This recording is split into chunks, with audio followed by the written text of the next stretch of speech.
What's up? Welcome to Invisible Walls, episode 65. I am your humble servant in games, Shane Satterfield, the editor-in-chief of GameTrailers.com. We have a truly special episode today of the show. We have a very special guest on here today that I know you guys are all going to love. We are back from the holidays. This is a full-fledged show. Let's get it going.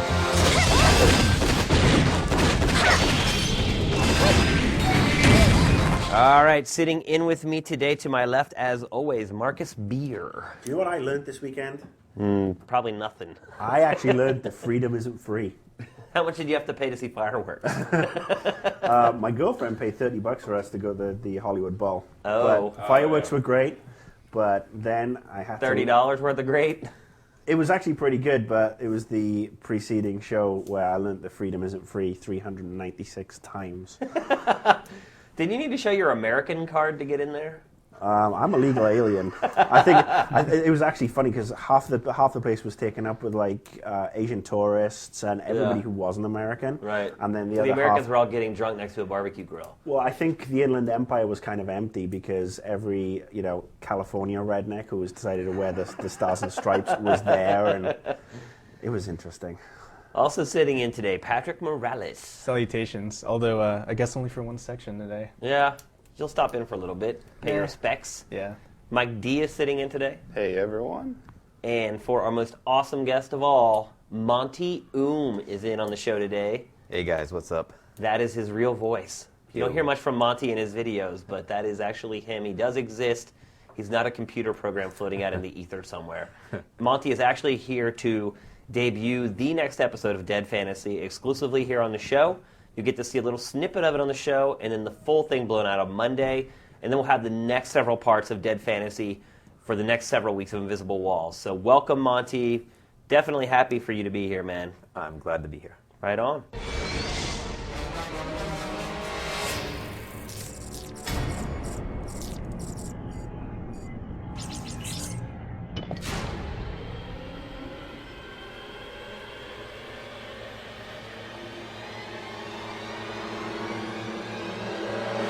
All right, first we're going to talk to Monty. We have a lot to get to. You've been sort of out there producing these incredible videos for a while. Haloid was obviously huge. Samus versus Master Chief. Definitely set GameTrailers ablaze, crumbled our servers.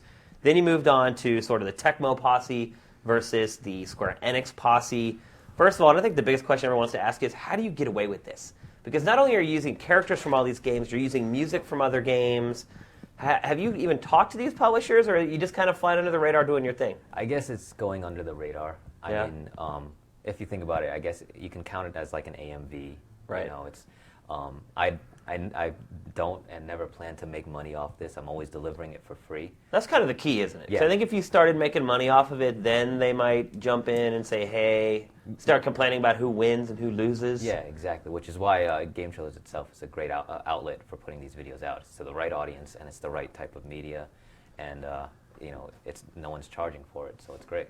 Have you not been contacted by them at all? Because Square Enix is pretty protective of its stuff usually. Square Enix, no. Neither Tecmo. Wow. Do you want to give out your cell phone number right now? We'll see if they call you in the next couple of days. I did get an email from Bungie at one point after Haloid. Lots of salutations about, everyone in the inner office email loving it. So that was cool, but Bungie is always cool about that sort of thing. We could use more of that. Yeah. Everyone in this industry, well, a lot of people in this industry are just all concerned about making that extra dollar. So it's good to see that they've been cool and let you do your thing. The thing I'd have to ask is following on from that is, this obviously takes a lot of work, and I'm sure you'll tell us exactly how much work in a minute, but if you're doing it for free... Why? Yeah. Oh, well. Dude, this is America. I guess... Get out! I guess it's its own reward. Yeah. I mean... I don't directly make money off of it, but I mean, as some of you know, I've gotten some pretty great jobs off of it. Oh yeah, definitely. After Haloid, I got hired at Midway. I mean, if you think about the offices, the way the communication works these days, people are sitting in offices, bored out of their mind for the most part of the day, and exchanging the what's new on the web. So my advice to a lot of people... Monty, I don't know what kind of job you work at. Oh. So like, after Haloid hit the web and set everything ablaze, I got contacted by Midway. And, in my off time at Midway, I was making Dead Fantasy, and I then got contacted by Namco, which is where I am now. And I think that's probably the best reel you could ever send to someone, right? That's right. I even get a lot of people who, messaging me now. It's like, how can I do that as well? I want to be where you are and do what you did, to end up in the same position. Now, how did this prepare you for a job creating games? And what do you do in your job, just for our viewers' sake? My position, because it's ambiguous as it is, I deal with multiple facets of production. It's making my movies is not just being an animator. I have to direct, choreograph, some modeling, some texturing, some lighting, producing as well. Being the guy who says we need to lock down. It's kind of like playing all roles. So I'm under the title of designer, which Okay. I mean, designer is kind of ambiguous and saying Right. like, why is this game fun? And I do play a lot of games, and if you watch my vids, you see homages to those games. I like games a lot, and so that's why I play a lot of games to make good games. So you're a designer, which basically means you sit on your ass all day and eat Cheetos. Yeah. Fantastic. Now, how do you go about making these? Do you create all these assets from scratch? Where do you get the models from? Some of these models are so close to what we've seen in the games. Some of the models are so close because they are. Oh. But for the sake of that whole licensing thing, I've been reworking them. I've become a better modeler thus far just by looking at them and learning from them. I've been able to, like you've seen in my later ones, I'm building original characters, and then I'm going back and also rebuilding the older ones because they're actually not as quite as high quality as I'd like for the type of cinema I'd like to produce. So for starters, I used in-game models, and I'm working away from that. It is an amount of work, but it's definitely worth it. But I mean, you build one human, it's just as easy to build that next human. I mean, all anime girls look alike anyways. They just have different hair colors, hairstyles, and hair color. Patrick there is giving you the wry eye. They're all different. They are. Seriously. Wouldn't you actually argue a lot of the characters are the same, and the only difference is the haircut and the boobs? Yeah, pretty much. Well, the boobs are pretty much the same. Because all, aren't they? but They're all no, I'm bigger talking than about, they should be. I'm talking about the guys, because half the guys in these things look like ladyboys. Like what? Ladyboys. Oh. They look androgynous. Yeah. Shems. I got a question for you, Monty. You mentioned in a past interview that often when you're choreographing these pieces, you like to start with the music first. That's right. Would you say that process is pretty much what you still use today? And Yeah. why? Why do you start with music? I start with music. You can't think of it in like an A and B sense. I want to hit that note, but it's because I work. I go to work during the day, so like while I'm driving to work, this is how Haloid was built. Even that's like, I got a job in Mass at some random catalog, and it was an hour commute. All right, I'll listen to the Haloid soundtrack, which was the Burly Brawl, for the next hour over and over. And it's like, when there was a long note, it's like that was a slide. When there was a horn, that was a punch. And Right. I do that now still because I work during the day, and at least if I have music, I can be storyboarding. Right. So it's just some music and some imagination, and I can still be making movies. Now, when you started Dead Fantasy, did you have a plan for the whole thing? Because now you're at half a dozen parts at this point. You're talking about maybe doubling that when you're all done. Did you have an overarching story that you wanted to tell, or did you create the first one and then just sort of play off what you did with the first one? Definitely the latter. Like, I wasn't too serious about it when I started because it's like, the only thing that was important to me was starting with consistent character themes, But beyond that, there wasn't a really huge story. It was just putting something that looks good together. For like the Dead or Alive side, that I'm actually a bigger fan of like Tekken more than Dead or Alive, but Tekken has a pretty convoluted story. They don't keep their characters consistent, whereas Dead or Alive, they reveal a little each time, but at least they're consistent, so Right. I can match them up. And you see when the movies match up, there's always this character versus this character, and I always mix it up that way. Where do you get your inspiration from to create these, mostly? It's mostly everything martial arts, anime type. A lot of us anime fans will watch like 60 episodes of an anime to get that 5 minutes of fighting. So I just cut out the crap and just went straight for the 5 minutes of fighting. And because it's in 3D, hand animation, you can't really do that much movement. You get a lot of stills more than you get fighting. Me, since I have the advantage of 3D, I was like, let me just do all the fighting. But as far as moving towards the story, it was because the fan response was like, I wonder where this is going. I wonder why this person's here. It's like, well, you know what? If I can't let anyone else take it more seriously than me, so I have to take it seriously too. Which is why I introduced parts of what are in it now, like newer characters that represent something. So it's heading towards a more serious overtone and actually has some story elements you'll see in the newer episodes. How long does it actually take from initial brainwave that you're going to do Dead Fantasy to getting that first episode up and running? How long did it take you? They vary. Like sometimes, like Haloid itself took like 2 months.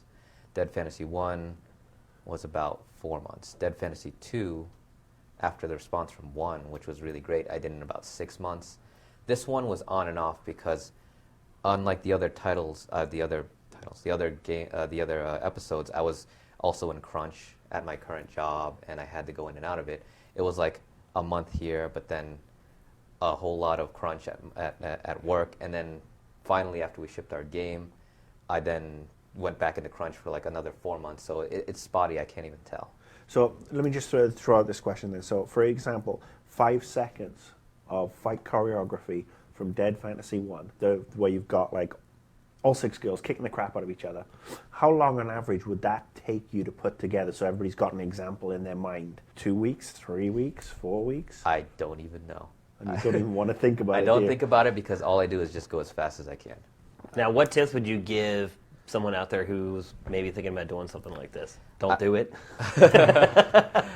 Don't be a game developer. I would say if you're serious about it, and if you want to make it a part of your life, you'd have to be immersed in it. You have to live and breathe it, because it sounds hard, but it's totally worth it because I myself am a high school dropout. So Wow. like, I hope this doesn't come off as like serious advice to say drop out of high school and go do this, but It worked for you. I live and breathe this stuff for years on end, and it got me where I needed to be. So it's totally worth it. There's no feeling like being able to put together a scene, get it running, and have it play back right in front of you and put something to life. There's no feeling like that. What program should they start with? I wouldn't recommend any one program over another. That's the thing. They're all different, and Do they all integrate and play well with each other? If you know what you're doing, I mean, I use a multitude of programs. My main program is Poser 7, which among most serious 3D artists isn't that great of a program. Me, because it's limited, I know the whole scope of what it can and can't do, and I base what my work is around that. I know I can't do great water, then I just won't have scenes with water. Right. It's things like that. But you have water in. Maybe, but not in the sense that it affects things in a like caustic simulation where it wraps around things. It's just Right. video game water, Right. which is kind of how I think about it. It's more like machinima, but machinima with more freedom. All right, so here we go. We're going to debut the teaser of the next Dead Fantasy. Monty, you want to set it up? This is the new Dead Fantasy 3. It was slightly different as far as the parts I want to portray. I needed to be feel a little more real, a little more grounded.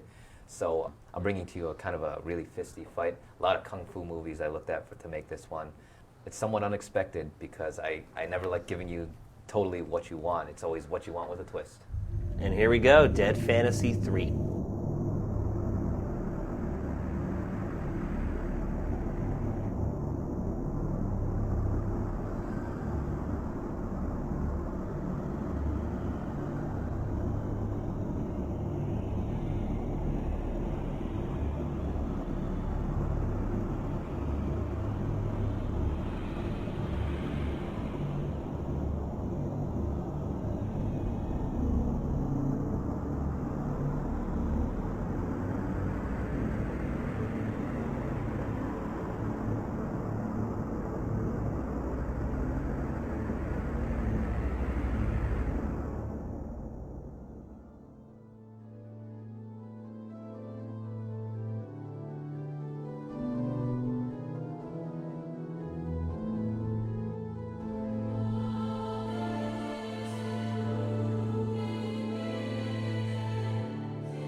so that was a little taste. The whole thing is going to be up on the site on Monday, exclusively on GameTrailers. You'll be able to see the whole thing. And Monty will be sticking around for the rest of this episode, and he will be appearing in 3 or 4 more episodes after this of Invisible Walls to debut the next parts. So make sure you check back every week. Thanks for stopping by and sharing this with us, Monty.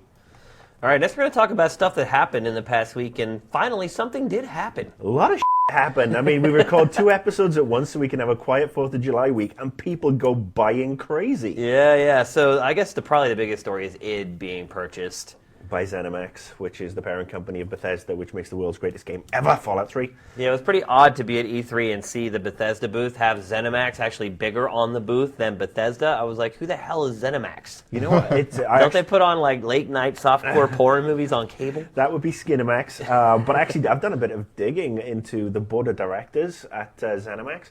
Jerry Bruckheimer's on there. There's some people from CBS on there. I mean, they've got a think tank of directors. Is it kind of like Vivendi, and that they're this like shadow corporation? I'd say they're like Vivendi, only they have a clue. In fact, they have several. I mean, but the great thing that seems to be about ZeniMax is that they're a hands-off corporation. I don't see much by way of meddling. And then you look at Bethesda, and they're a quality over quantity company. I mean, yeah, this year they've picked up Wet, and they've got a bunch of other games coming. But and that's the first time. But normally, they did Oblivion, the expansion packs, All Quiet, Fallout, expansion packs. And ZeniMax might be patient, but are they id patient? Because I mean, think about it. I think it puts out one game every like 6 years. Well, I think the advantage with this is that id actually have access to game designers for the first time in 10 years. Something to go with their pretty John tech Carmack demos. can do everything. Yeah, look, I mean, I've got nothing but respect for id with regards to the engines they build. Are absolutely phenomenal. But no one bought the Doom 3 engine. Like, they built that engine, they made their game, they're like, oh, everyone's going to use this. Well, like 4 games made it, and they all looked just like Doom 3. They were charging $50 for a tech demo, dude. Yeah. I mean, but anyway, I mean, this is my problem with Doom 3 was that, it was a great engine waiting for a great game. I mean, some of the design issues, let's go back to just the flashlights. Yeah. I mean, that whole flashlight issue was just so annoying. The whole game was just cheap. It's like, here's this alien busting out of some grate right next to you. It was just like full of cheap scares. They never were really smart with how they did it. You walk down a corridor 3 times, and when you finally trip the trigger, then the guy's going to come out the closet. Yeah. But I mean, they're going to get access now to some really great game designers. So all that time they spent on Doom 3, all the talk about the engine, and then ultimately it culminated in an average game and a bunch of other average clones. But I think the advantage this time is that they're going to get, it'll be interesting to see how they work together, because I'm sure Bethesda are going to start using the id tech as much as they can. And we're not going to see anything on this for at least 2 or 3 years. Oh, at least. Because of the merger. But maybe the Rage engine, though, I'm guessing you'll probably see all Bethesda's games from here on out start using Rage. But still, you're not going to see that for at least another 18 months because of the time it's going to take. And, you're not going to see anything that can plug into Fallout or Oblivion. Mm-hmm. So what I'm thinking is that when it comes to designing the next iteration of the Rage engine, they're actually going to have the input of the Bethesda guys on this is what we need, this is what needs to be done, so that it's not just shiny surfaces and it's great particles and all this other stuff. This is how it works to actually put a decent game in there. Yeah. So I think that's a win-win. We actually have a game designer on the panel right now. I think we should ask him what he thinks about this. How do you feel, Monty, working with an engine someone else creates? Would you rather build your own engine from scratch so you know its limitations, or is it really faster to use something like an Unreal to get your game up and going quicker? Well, you know what? I have dealt with both, and I would say the first one, because when you build something in-house and you've got the team that knows it in and out and they know what they're doing, it's like I'd rather know my limitations and know what I can get and design around that. As a designer, I'd rather design around my limitations and build a great game, and then have this blue sky that I may never reach because of the lack of support. It's kind of how you do Dead Fantasy, right? Exactly. I mean, better games from previous generations, the limitations defined what they were. Right. In fact, I think we as humans just are defined by our limitations, and this whole all new games of this generation must be innovative is just a bad way of going about it. If you consider the better games don't revolutionize genres, they just evolve it. Right. Which is Call of Duty. Exactly. Perfect example. I'm a huge fan of fighting games, and they don't change the formula every time. They tweak it. Street Fighter 2, Street Fighter 2 Turbo, Championship Edition, Super Turbo. Tekken 6 and then Tekken 6 BR is coming to the consoles, the better one, the one that we want to play, because they look at the response, they get feedback, because if you make too much of a radical departure, you might lose your fan base too, right? Exactly. You have to do those incremental steps. Otherwise, the people who are fans of Street Fighter or Tekken or whatever are like, wait a minute, this isn't Street Fighter or Tekken anymore. Yeah. Well, I think that's been proven with Final Fantasy games. They pretty much adhere. And the one time I think they went off, slightly off, was it the Final Fantasy Tactics, or Mike Deacon, I'll be out here.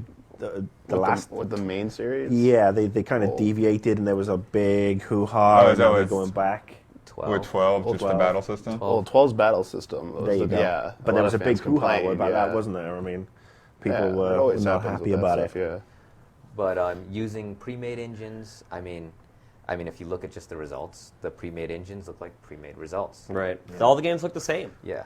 You can spot an Unreal game immediately. As soon as you see it, you're like, you built your game on about Unreal 80% of the time. There's a lot of games out there that you would know are Unreal Engine, though. Only probably because they just look awful. And you can't No, I mean, like Mirror's Edge, like you do not know that's an Unreal Engine. Yeah, I unless guess somebody because tells of you the that. color palette that they use, they did a pretty good job of disguising it. But yeah, I know what he's saying. It's like there's a lot of things, when you look at an Unreal Engine, everything looks like it's carved out of stone. Yeah. And not just that, I mean, as in a factor in its design, it's like, you're looking at a package of something, and it's a box of possibility, but I'd rather the guy in charge know in and out everything of what he's doing. You can't shoehorn any old game into the Unreal Engine. I remember, for example, when the Bourne game was in its early stages, they had to go in and rewrite the physics for the Bourne fighting style, because the fighting on the Unreal Engine wasn't designed to handle that level of hand-to-hand combat, very cinematic. So yeah, I mean, when you buy off the shelf, I mean, it's the difference between buying an off-the-peg suit or getting it tailored. If you're getting it tailored, it's going to look good and it's going to fit the person you are.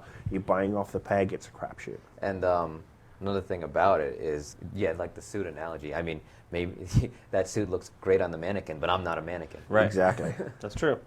So the other big story, Warner Brothers buying Midway, did Ed Boon actually break this news on Twitter or whatever? Because he started talking about how they were working on fatalities for the next MK, and saying that they are going back to being way over the top. The game was going to be M-rated again, and people are like, wait a minute, Midway doesn't exist anymore. And then people started sort of connecting the dots, and they're like, oh, it looks like Warner Brothers bought Midway and got that IP. They bought most of Midway. This was the thing. They didn't buy 100% of the company and the assets. They bought The part that mattered, Mortal Kombat. Yeah, they bought Mortal And Kombat. NBA Jam. I think I mean, it makes sense following on from Mortal Kombat versus DC Universe. Right. I think that sold pretty well for them. Sold really well. Yeah, it wasn't actually a bad game. I mean, I think it was hamstrung by the fact it had to be a teen-rated game. But it makes another great acquisition, I think, for Warner Brothers, because they get to pull more stuff in, and they're actually if they can actually start turning some of these properties into really, really good games and stop doing games like Wanted, I think we'll actually see some really good stuff coming out. What is left at Midway at this point? I mean, there's Mortal Kombat, there's NBA Jam.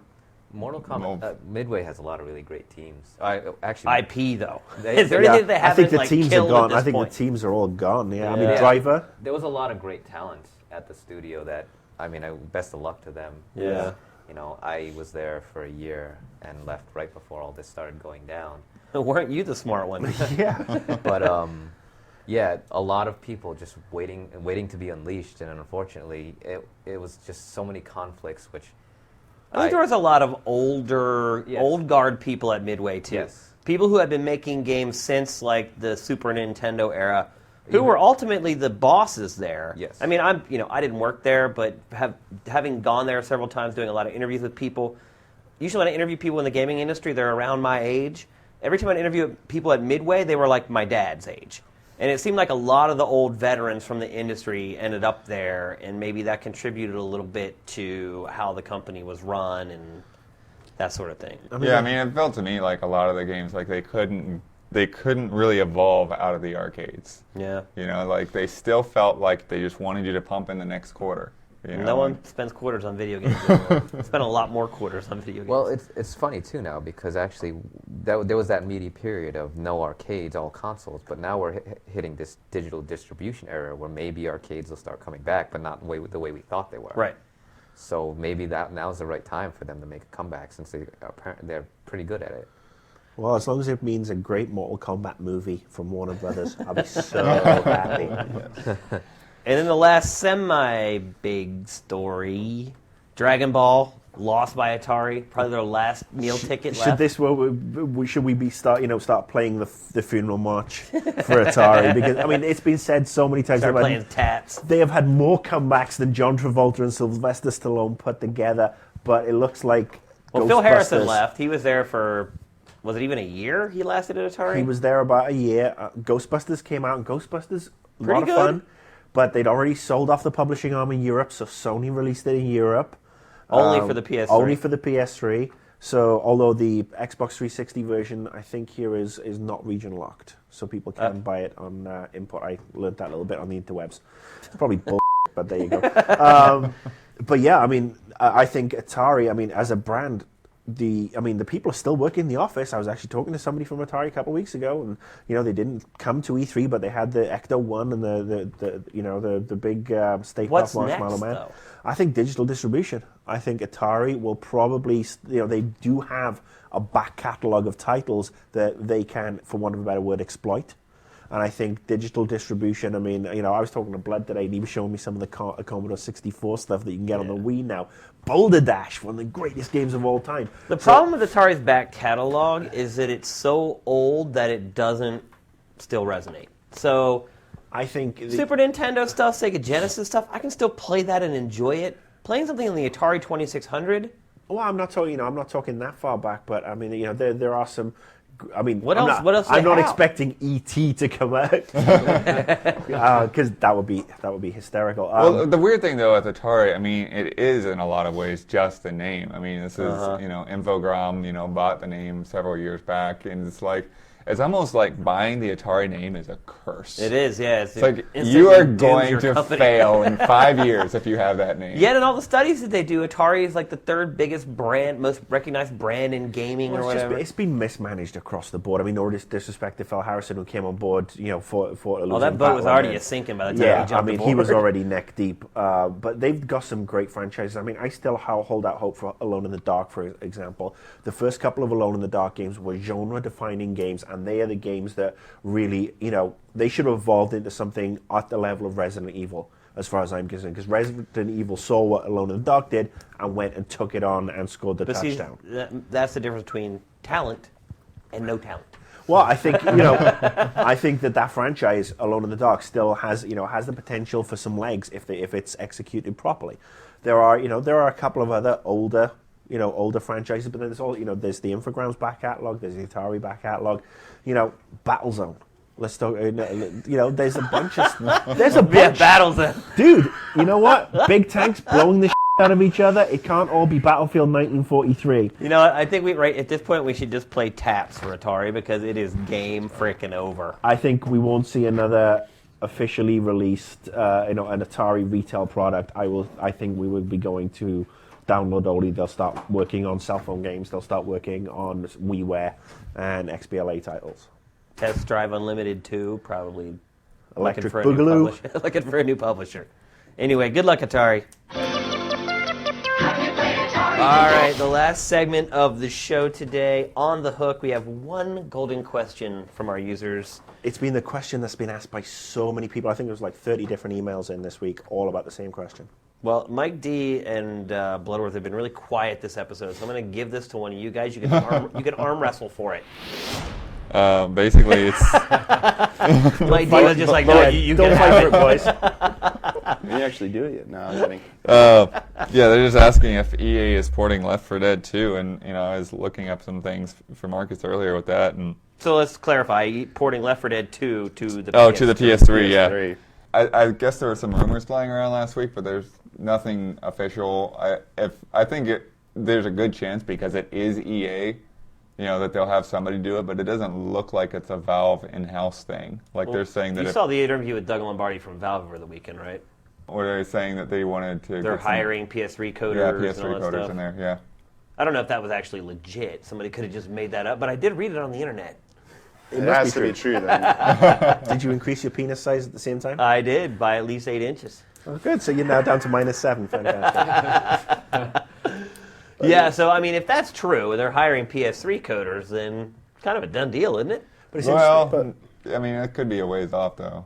Yeah, I remember we did talk about this a couple of weeks ago, where Valve had said that they don't like the PS3 architecture. And Well, they've been saying you that know, for 3 years now. They've been saying that, and yeah, if they're hiring coders, I think if this is going to be ported, it's not going to be Valve who's porting it. I doubt they would port it. I agree with that 100%. But you know what they're doing? They're just looking. They're like, there is so much money just sitting on the table waiting to be made. I mean, they Yeah. put out Left 4 Dead 2, or even go back and put out the first Left 4 Dead for the PS3. Guarantee they'll sell 500,000 copies. Guarantee it. So they're probably at the end of the day, they're like, come on, Gabe. Like, we love that you got standards and stuff, but you're sitting on a pile of about $400 million right now that you won't get off of. So I move love it. where would you get your figures from? I love how you just pull these figures out of thin air. $400 million for 500,000 copies sold of Left 4 Dead. You know they don't get that whole. How much is it going to cost to make it? Well, once you take the Microsoft fee out, you take out box I replication. mean, the Sony fee. Sony, Microsoft. I mean, I'm just saying in general, you've got replication, you've got licensing, you've got transportation, you've got the retailer's cut.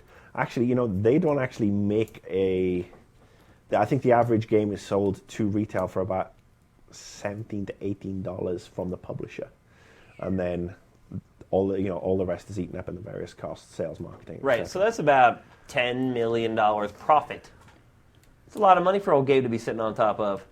I want to come work in your world, Shane. Why? The one thing I that will. math isn't right. If you make $20 a game and you sell 500,000 copies, that's $10 million of It's straight up It's profit. not straight up profit because how much money you've pumped into the game in the first place? No, you've already advances. taken that out. That's what you just said. You said they make $20 off each game they sell. No. They sell. EA Come sells. on, Marcus. EA Dude, sells the Matt. game to GameStop for about 18 to 20 bucks. Okay, that's how much GameStop pays for it. No. The retail stores pay almost full price for those games. What planet are you on? Dude, they make like Dude, $3 I'm sorry. a game I'm at GameStop. sorry, I've been in on enough sales tours to GameStop and EB and Blockbuster and Walmart to know how they dictate this stuff. I'm telling you, they make hardly any money off of the games Dude, at GameStop. You're wrong on why this. they use You're games. wrong. That's you're why wrong they sell on the this used one. games. They've said a million times they can't make money on new games. Well, not many people pay for the full price games, but this You're is wrong on this one, Beer. dude. I swear to you, look, You're You know wrong. what? How many publishers have you worked at, Shane? I haven't worked at any. So shut the. How many have you worked at? All right. Do you want to go through this? Does All right, Novalogic let's count? see. Novalogic, Ubisoft, Vivendi. Before that, there was Blue Byte. There was Interactive Magic. Let me What are see. those again? Titus. So I've worked at 6. Titus. Redstone. You know Wow. what? Redstone. There you go. I've worked at I didn't realize 7. you had to have worked at a publisher to know what was going on. But we get involved in the meetings. I thought I could just read, press releases from GameStop. I thought that was good enough, right. but apparently not. You start believing press releases now? No, I don't believe press So, releases. so you don't think there's any money to be made by porting this to PS3, though? No, I. Yeah, what are you saying? You I don't am think they're going to not make saying $10 that. million in I am not profit from saying porting that, Left 4 but Dead? what I'm Now let's saying get is- to the base of the argument. My Do base you is not your think figures are off. They will make $10 million from porting Left 4 Dead or Left 4 Dead 2 to the PlayStation Pure 3. profit? Pure profit. No. You're crazy. You know why? You know why? are crazy. Because let's get Pete Warner in here again to actually discuss on how much it costs to create a game, and even if it's just a Where he port- said it costs very little to port it over, and that's why he said no one makes Wii games. No, he said it costs very little to port it from the 360 to the PC, and Wii games are a totally different monster. The only problem I have is with your figures. Yes, I'm sure the game will make a profit, Shane, but You don't think they'll make $10 million porting that game? $10 million on on the PS3 game.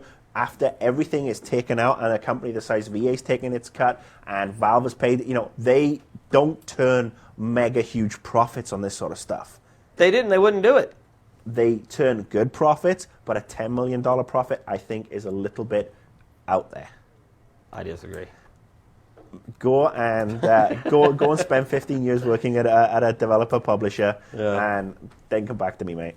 Because that's what I have to do, apparently, to know how things work.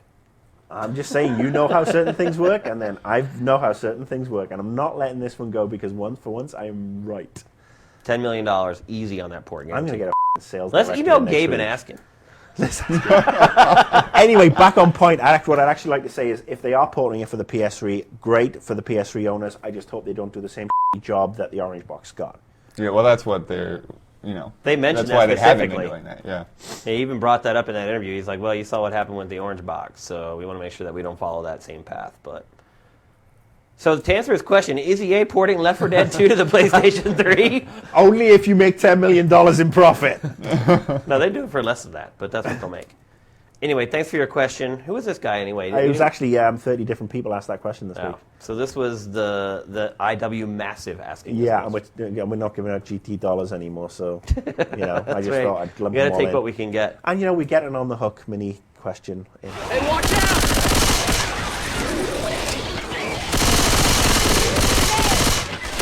You're shooting me. All right, that's going to do it for episode 65. Quite a spirited debate there at the end. Marcus has taken off his microphone already and can no longer respond. Dude, when you're wrong, you're wrong. Monty, we definitely want to thank you for stopping by, man. Thank you for all the hard work you do on Dead Fantasy. I definitely speak for all the GameTrailers users, and I'm sure they would all love to shake your hand and thank you personally. A labor of love. Definitely everyone appreciates it. Thank you for rolling them out exclusively on Invisible Walls and GameTrailers. Stick around. He's going to be on the show the next few weeks, and you actually wanted to give a shout-out to your fans, right? That's right. I just came off from a great weekend at Anime Expo where we exclusively premiered the full versions of Dead Fantasy's episode 3 through 5.